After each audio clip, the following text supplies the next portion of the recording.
Hello dear loving student, आज हम लोग लेकर के आ गए हैं कुछ बेसिक्स मूल कॉन्सेप्ट्स के questions. Which of the following have the maximum number of electrons. जब भी हमें इलेक्ट्रॉन्स फाइंड करना होता है तो हम सिंपल फॉर्मूला लगाते हैं, electron equal to mole into Avogadro number into one molecules के अंदर टोटल इलेक्ट्रॉन। अब मैं डायरेक्ट देखूं तो 1/2 इंटू एवोगैड्रो नंबर और इसके अंदर इलेक्ट्रॉन हुए 2। यहां पर 1/3 इंटू एवोगैड्रो नंबर इलेक्ट्रॉन हुए 14। यहां पे 1/4 इंटू एवोगैड्रो नंबर इलेक्ट्रॉन हो गए 16। ऐसे ही 1/5 इंटू एवोगैड्रो नंबर इलेक्ट्रॉन हो गए 24। ठीक है, तो अब आप इसको सॉल्व कर लीजिएगा। सॉल्व करने के बाद आपको आंसर मिल जाएगा। ठीक है ना, तो आंसर गोज टू डी आ जाएगा इसका आंसर। चलिए, which of the following has the maximum number of proton.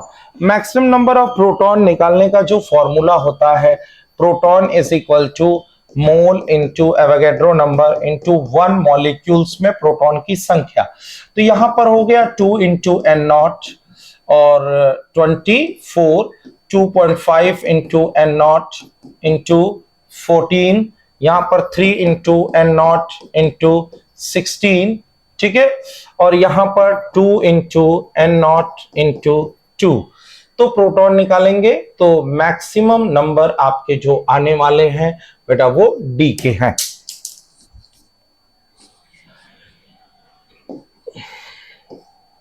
Question number, which of the following have the maximum number of neutrons.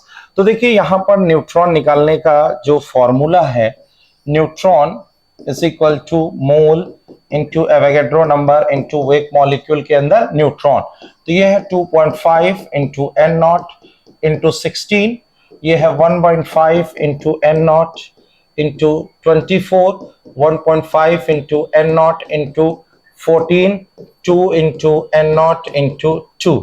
तो यहां से बेटा आंसर आपका आ जाएगा सी। चलिए, which of the following have the maximum number of atom.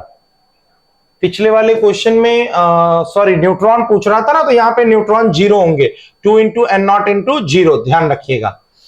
Which of the following maximum number of atom.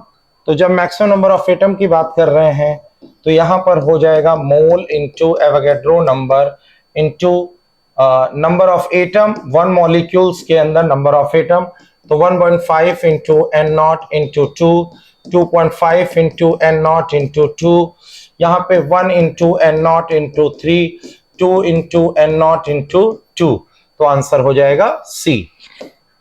चलिए, which of the following have the maximum number of carbon atom.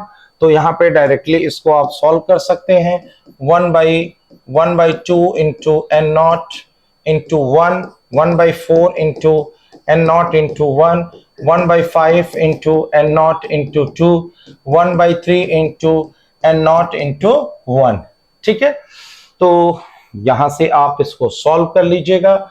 ये आपका आएगा 0.4, ये 0.3 के आसपास, ये 0.5 के आसपास और ये 0.25 के आसपास। ठीक है, तो आंसर हो जाएगा ए।